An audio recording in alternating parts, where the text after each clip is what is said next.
Fantasy Philosophers is brought to you by fantasy-info.com.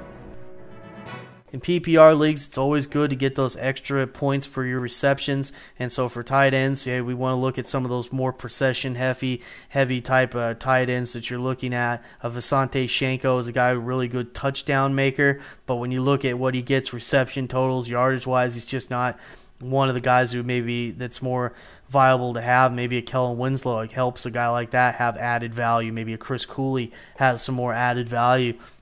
In these type of leagues, Jason Witten as well. Guys that maybe aren't the greatest of touchdown-making tight ends over the years, but they are good at getting possession-type guys that can rack up a lot of catches and do those type of things. So those are things to keep in mind.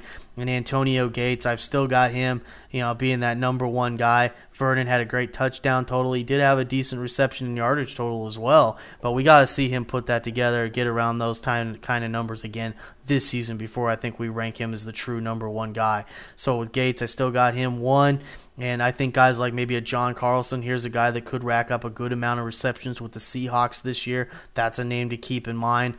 Owen Daniels, I think I'm just concerned about his ACL situation. But if it wasn't for that, boy, he was having a great first half of the season last year and was really getting it done. So just keep in mind some of those guys who are going to be a little bit more possession-heavy receivers for this league because it's going to give them some added value. And those guys that are straight touchdown type of guys, it's going to hurt them.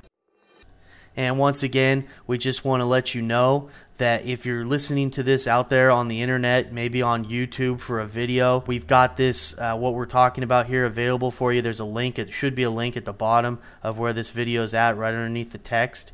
And you can click on that link. You can go over and you can download this information that we're talking about. You can print it out for yourself to use at your draft. We have that available for you. And if you're also listening to this on a podcast, maybe like Podbean, Mepedia, any one of those, Blueberry, any of those type of places, that should also be incorporated. There should be an article with this as well, and there should be some type of link there for you to get back to the specific page that we're talking about for this cheat sheet or mock draft that we happen to be talking to you about right now. Good luck this season, and we hope that this information helps you have success.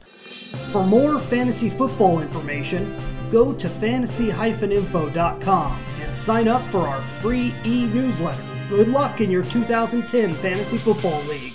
As an added bonus, the Fantasy Info guys will include their 5 secret tips for success in fantasy